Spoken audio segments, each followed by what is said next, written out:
the off-taker, is that your hedge?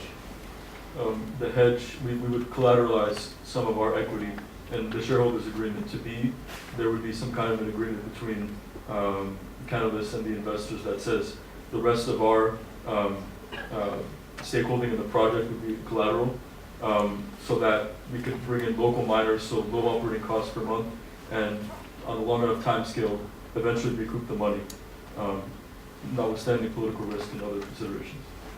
Okay. Bomadou, totally confused.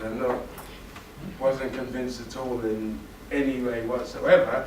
I couldn't understand how you give somebody a deposit interest-free at a fixed rate. Well, either the fixed rate is 0 or is not interest-free. But where would you get money free that you give somebody else free? I couldn't quite understand that. You know, if you provide a deposit free, you have to get the money at some cost. So I wasn't sure where the deposit was coming from. One of the, I've actually written one of the craziest assumptions ever that you've written. We see London house prices already falling, so the idea that you'll borrow, give them money, and then they'll go be based on house prices going up. The entire global financial crisis came about because house prices in the US started falling, and the money that had been lent was less than the value, was more than the value of the house, and the banks went bankrupt. Totally don't see that one at all. House prices can go down as well as up. And at this moment in time, people can't afford to buy them. The general move is they're too high already. And the next movement is down. You go and lend money against that, and when they fall, who's going to pay the difference? Not the guy you gave free money to. He will say, well, I could put none. That's why you gave me free money. I'm not convinced by that one at all. Dolce, liked the idea a lot. Thought we had lots going for it. Again, the accountant in me says, one mistake, if you say they give you 21 million, you're going to give them 25.2 million back in a year. I think it probably meant 5.2 million. But, like the idea of the recycling and local manufacturing, thought that was very good. And yeah, the ones I heard, yeah. Thank you. In the right trend. It's a trend that's growing. Thank you. A round of applause for you.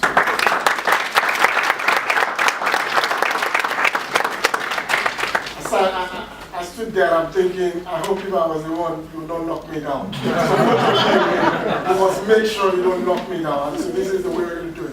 We're going to go back, for both of you, we're going to go not like talks. We're going to go, I call the first person, and both of you then share your feedback. Unfortunately, you were not here for the first, so it's going to be only. It's going to be only. I read the document. Good, actually, you did. So, the first person is Afropod. So, do you want to go first? Afropod. Yes. Okay, so Afropod sounds like a great idea. Just like you, I wanted to see the device. I think the biggest selling point would have been to bring it out, let the device speak for itself. I want to see how large it is. Other questions I had was, you mentioned that there were 60,000 units sold in South Africa. Across Africa by Okay. And you are estimating that 6,000 units will be sold in the first year. Isn't that an underestimation? That's just a question mark. Have you not underestimated 60,000? 6,000? The other thing. So can I answer that, or let me just get the other, very quickly. The other thing that wasn't clear to me was you mentioned that there would be Afropod sales and support centres, and that would help to drive sales. So from the outset, how many of these would you have? Would you start with any, or would that gradually happen? And then moving on to the more technical stuff, you mentioned that they would have, devices would have embedded SIM cards. How will that work? Would it be tied to a specific network, or is it a generic SIM? Yeah, these are things that we need to know, the nitty-gritty stuff. But And then the key, how would it be distributed? Is it supposed to be distributed through the sales centres only, or is there another means of distribution?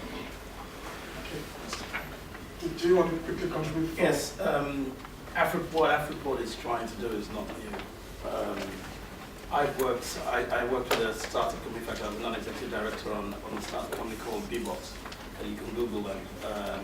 And they've just done their round 3, or Series C, $150 million US dollar raise, where they've done stuff like this. We started off in Rwanda and Burundi, and they're actually now rolling it out in Nigeria and some other African countries, but they've been doing a lot of this stuff for quite a while. The technology is actually quite interesting. Like I said, it's been around. There are 2 competing firms doing this very similar stuff that are based in Nigeria. One's using it with MTN, and the other one is Bbox.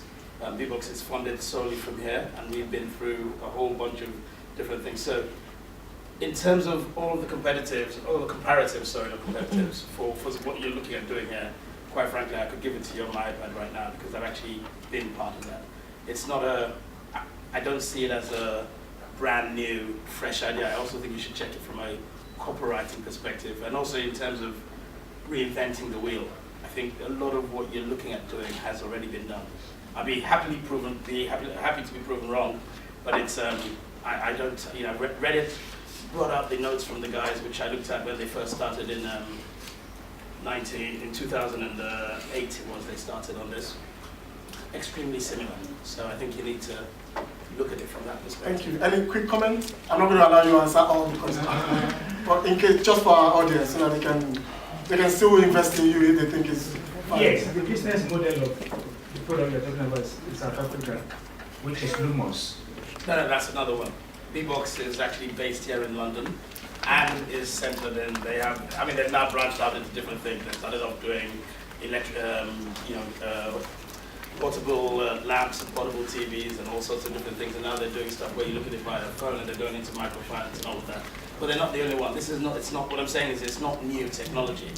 But what I'm also saying, just as a general point to everyone here, when we're looking at a new idea, one of the things that we need to do first of all is research to see if somebody else has already done it. Because if you're pitching a new idea, you spend a lot of time on it, and then you find out that somebody's actually copyrighted it, or actually the market's saturated because somebody else is already in it and has already made the mistakes that you're about to make. That's something that I think people need to do a little bit more of. And it's not just on yours. I think on a number of things that we saw within this process, we saw that there's a lot of research still to be done. Yes, actually, just because of time, I have a clip where a business is already installed. Like a barber shop, I have the clip. It takes about 60 seconds, but because I have 5 minutes to talk, So I don't think the dispute is about if it works or not. It's just the fact that you said there was only one person in South Africa, but he said there's other people, there's somebody else. So we just need to research. Everybody's been running for the last 9 months in Nigeria, and I have not seen any business, any small business in Nigeria. I'll spend the 60 seconds afterwards. Let's look at it. All right, yeah. Because what we could easily do, to be honest, if it's something that is different, it may be worth partnering with somebody who's already got a lot of finance, that's already also got the distribution. And if that's the case, then I can do the intro for you on that. Title works. All right, a round of applause for. We have to be a bit smarter here now. We have to be a bit quicker. So I'm not going to allow you to say everything, but because we still need to ask one or two. Stop talking then. I need to be clear so that you will know that I'm serious. Canalists, Anthony first. I'll let you go on Canalists. Okay. Okay, on Canalists, the biggest issue I see in Canalists is, if I look at it from an investment perspective, you guys are polished. You've got all the numbers, all the stuff that you want to do in terms of mining. You know your business from a mining perspective. If I look at it from my perspective, I still don't get what's in it for me. You know, you guys spend a lot of time talking about your prospect, what you want to do, but what you've missed in the pitch is the bit that grabs the investor. This is what is really in it for you. What your pitch does to us as investors, or anyone who's actually looking at this as an investor, is it basically just creates questions. It doesn't attack the greed element. It doesn't make you think, oh, wow, yes, I'm going to make some money here. When you look at that presentation, all you think about is, no, there's a problem. You think about political risk, the financial risk, the hedging risk. You just think, you guys highlight a whole bunch of different things. But what you've lost us as investors is, how do you make money out of this? What is that real proposition? And I think in your presentation, one of the things you need to do properly is to actually get the hook, what we call the hook in first. And then do the detail later on, but get the sales point in. Get me into your shop, and get me looking around, wanting to be interested in your product, and then hit me with all the problems. That's the general comment I have about Canalys. Okay. Any comment from you? On Canalys, I didn't really have any problems. Obviously, I noted that it was a Nigerian-based business, but no comments. Good.